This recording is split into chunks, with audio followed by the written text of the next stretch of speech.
The Satanic Panic, an error that consisted of over 12,000, quote, unsubstantiated cases of satanic ritual abuse in the United States in the 1980s and 90s before spreading worldwide. Cases that left their mark on individuals, societies, and pop culture, unsubstantiated or not. I've always found it interesting that they always say the 80s and 90s. So anything like that from the 70s and before are fair game? What about the 2000s and beyond? Speaking of the 2000s, I've got one for you today. A dark and twisted case out of Louisiana. One that many say either parallel or even inspired the HBO series True Detective, at least the first season. A case that will get the rare trigger warning on Dixie After Dark. I've been sitting on this one for a while now, debating on whether I really wanted to deep dive into it or not. I'll leave out the more graphic details for your sake, but with what will be revealed here, you can imagine how bad things really were. Continue listening at your own risk.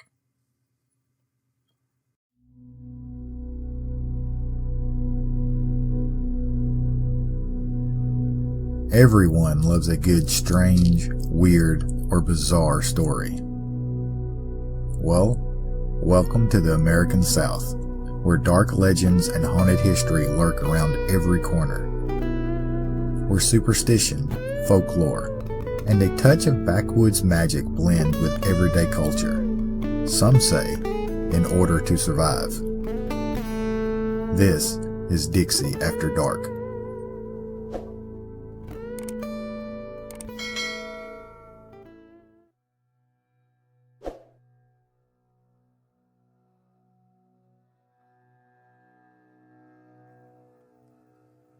In the 1970s, Hosanna Church in Louisiana was one of the fastest growing churches in Tangipahoa Parish.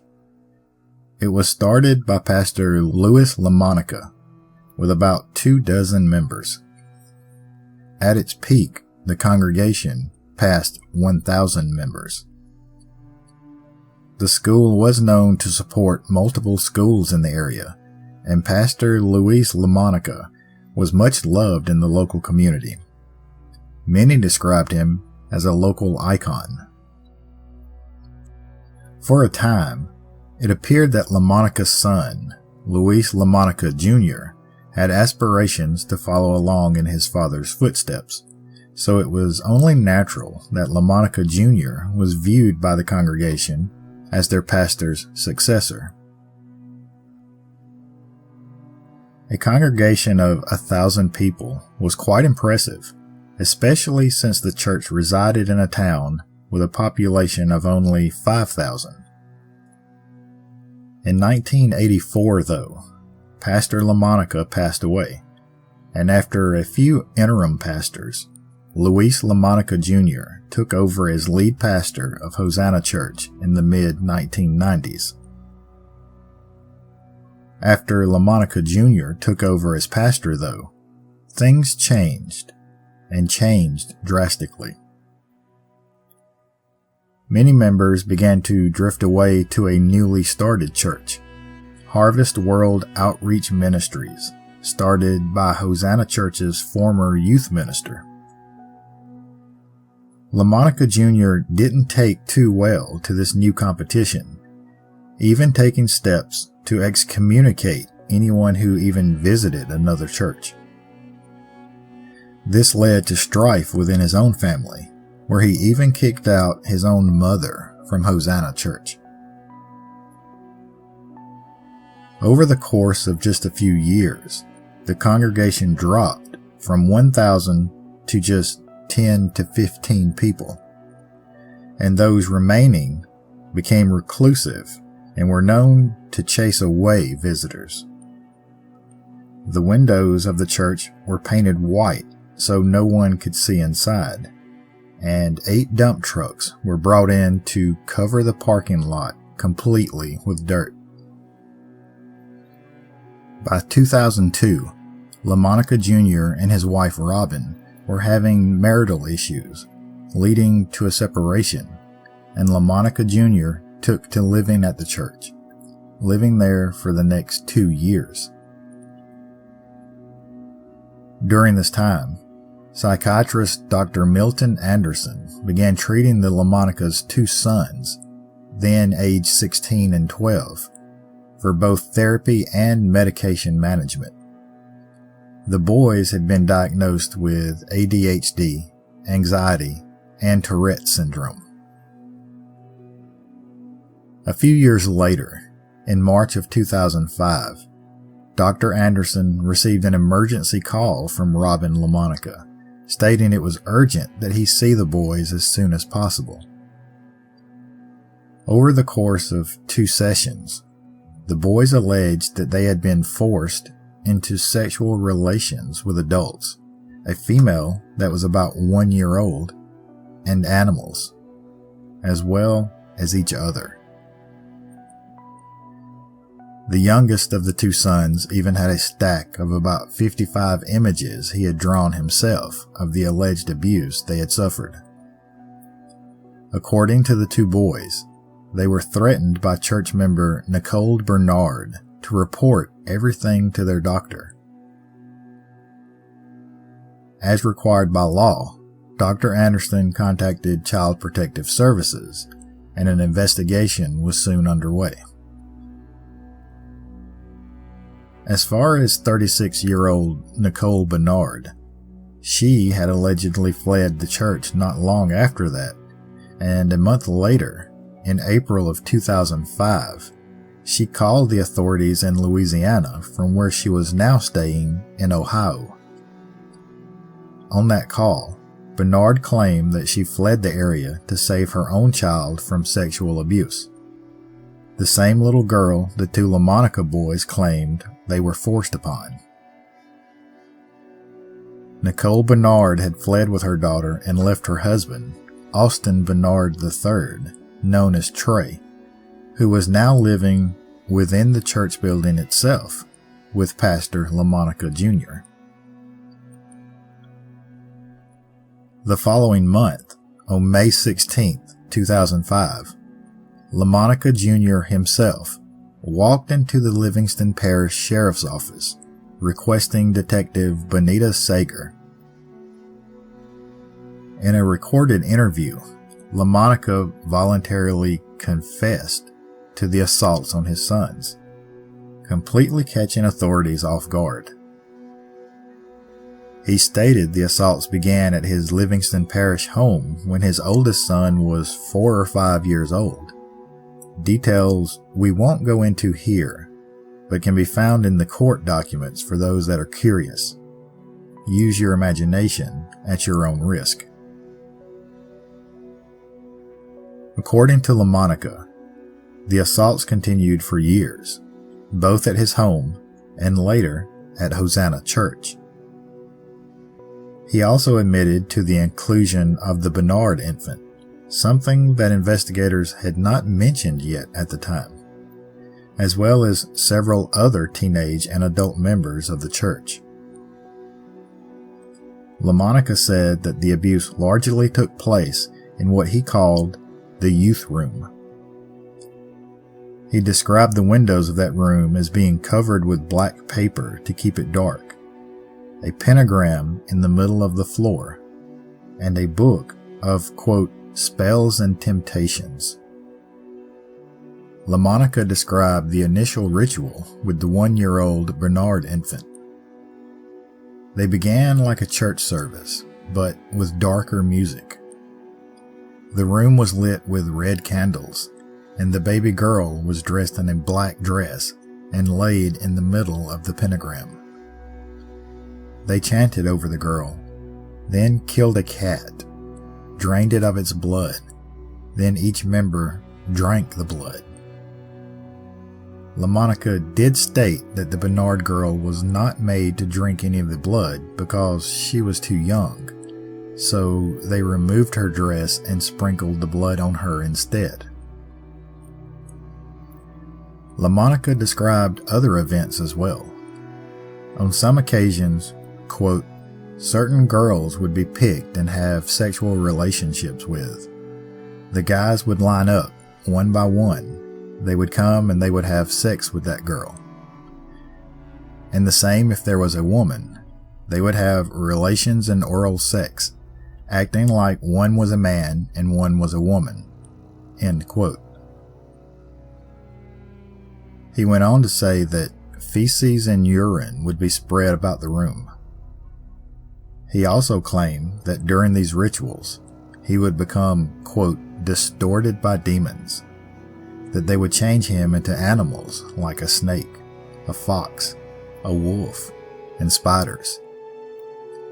He claimed that these meetings would take place every 2 or 3 months. Authorities were taken aback at LaMonica's matter-of-fact way of describing things, and they soon realized that he wasn't turning himself in. He just thought he was being helpful. According to Detective Supervisor Stan Carpenter, quote, LaMonica walked into my office and sat down, just as calm as you and me are talking now. When he came in, he basically thought that after he told us what he did, he was just going to go about his own business of the day. I thought I'd seen it all, and sometimes I reckon I have seen it all, only in different ways. Then something like this happens. It stays with you. LaMonica also named names. Based on LaMonica's confession and follow-up investigations, 36-year-old Trey Bernard, 46-year-old Alan Pearson, LaMonica's 45-year-old wife Robin LaMonica, 21-year-old Paul Fontenot, and 21-year-old Deputy Sheriff Christopher Labatt were arrested and charged with aggravated rape of a juvenile, a capital offense in the state of Louisiana. All pled guilty, with the exception of Deputy Labatt. Labatt did tell investigators that if they searched his computer, they would find, shall we say, photo and video evidence. He was charged with possession of child pornography. 54-year-old Lois Mowbray was accused of knowing about the abuse and not telling authorities. She was charged with failure to report child abuse. Although that's not a crime in Louisiana if you are a pastor, she was not officially ordained, but charges against her were later dropped. Many of the members had nicknames, according to LaMonica. Patricia Pearson was called Bluey Black, after the colors of the spell book she carried. LaMonica's wife, Robin, was called the Lady, because she was the organizer and made sure, quote, stuff goes right. Trey Bernard was called the Mastermind, and LaMonica called himself the Chief. LaMonica stated that the church members officially converted to Satanism in the year 2000. Days later, evidence came to light that also led to the arrest of Nicole Bernard, the woman who had fled to Ohio with the youngest victim, as well as Alan Pearson's wife, 54-year-old Patricia Pearson. Those two women were arrested and charged with sexual battery and aggravated rape. In a search of LaMonica's home, a notebook was discovered with handwritten accounts of the abuse in a pseudo-journal format, outlining events beginning when the oldest son was 3 years old, as well as with dogs throughout the years. In his own writings, LaMonica said that he would use money, toys, threats, and physical abuse to force his sons into sex. During the investigation, witnesses described the use of black robes, pentagrams on the church floor, sex with dogs, and the sacrifice of cats. The count of victims suspected of sexual abuse rose to 24, all of them ranging from infants to young teens. Investigators believe the abuse took place between 1999 and 2003, but claim it wasn't until the Ohio phone call from Nicole Bernard that they had any idea as to what was going on. Well, none of them except Deputy Labatt, I guess. According to Tangipahoa Parish Sheriff Daniel Edwards, quote, "I've been a prosecutor in some rape cases and child molestation cases, but I've never had a group accused of doing anything like this." He went on to say that the group had a close-knit relationship between the members. They chose victims that were unlikely to report abuse, and used the operation of a church to keep things secret. Sheriff Edwards stopped short of saying the cult were devil worshippers, but did admit that some of those arrested claimed, quote, "devil worship was the reason for their participation," end quote. Edwards claimed that evidence showed that a dog was sexually abused, and at least 2 cats were sacrificed. In Ohio, related to the arrest of Nicole Bernard, a storage unit was searched, where multiple mattresses, home videotapes, and 9 garbage bags of children's costumes were taken into evidence. Back in Louisiana, it wasn't long before the once thriving church and pillar of the deeply religious community was turned into a crime scene. The FBI was called in to assist, and a total of 24 computers were seized, and sheets and carpeting were removed for DNA testing. The grounds behind the church were excavated, but there was no reports of anything being found, or as to why that was even done in the first place. In what LaMonica referred to as the youth room, the walls appeared to be pristine white, but under ultraviolet light, the walls were covered in what authorities called satanic writings. On the floor was a faint imprint of a pentagram, one that seemed to have been recently scrubbed away. All local authorities attest to this, and it's corroborated by the evidence and every defendant in the case, but FBI officials deny it, and none of those testimonies or evidence appeared in their official records. That evidence and testimonies are recorded in the official court transcripts, though. At trial, LaMonica said that his original confession was a false one, because he was under the spell of, quote, a false prophet who wanted to take over the church, Lois Mowbray.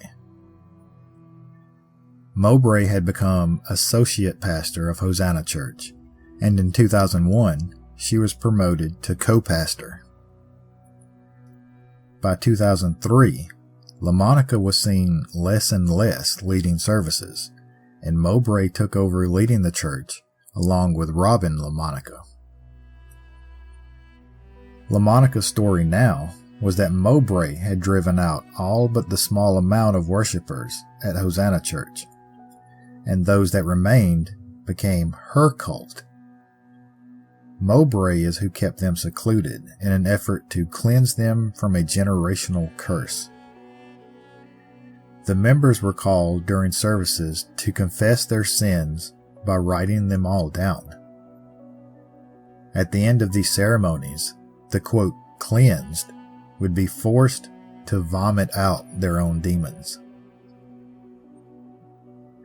Defense attorneys for LaMonica claimed that Mowbray had brainwashed LaMonica and the others into making false confessions. According to lead defense attorney Michael Thiel, quote, there was something cult, evil, and sinister going on at that church, and that evil, sinister presence was personified by a self-proclaimed prophet, a person who professes to have a direct connection to God, a person who likened herself to the second Moses, someone who was destined to lead Tangipahoa Parish out of Egypt and away from the pharaohs. And supposed prophet used her claimed connection to God to manipulate, coerce, control, and exert authority and power. End quote.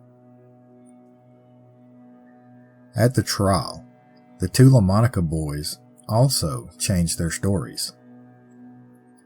They claimed that their confessions were also false, that they had been coerced into the confessions and the drawings.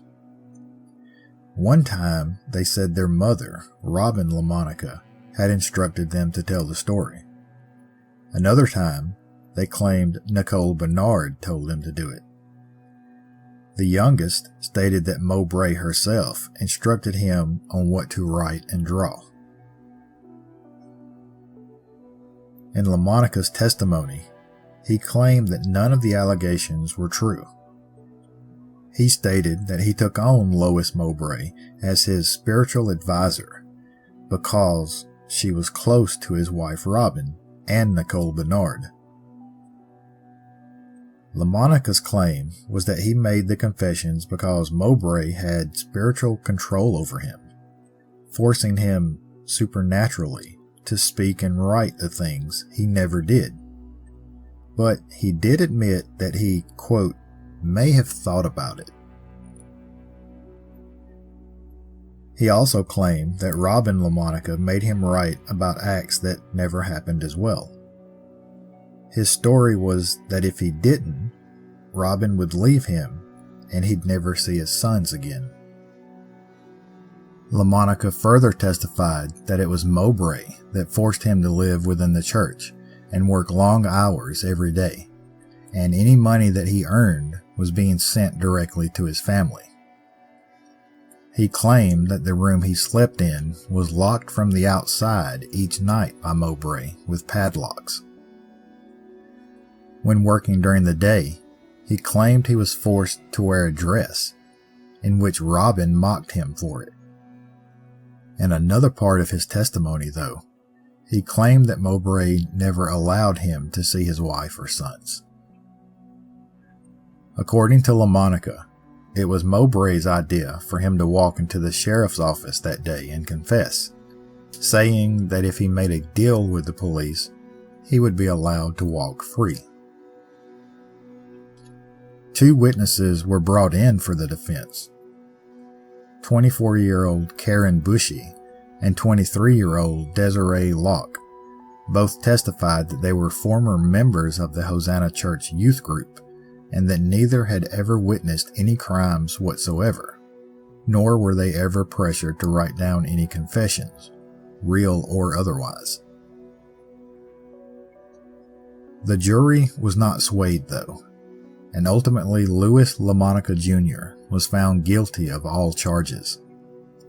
He was sentenced to 4 life sentences, and subsequent petitions of appeal have been denied. Trey Bernard was sentenced to 3 life sentences. Hosanna Church sat empty for just a short time, with an anonymous sign out front that read, "I went here K through 4. You let us down." In the aftermath of the investigation, locals wanted to tear the building down, but it was ultimately Hurricane Katrina that did that job for them.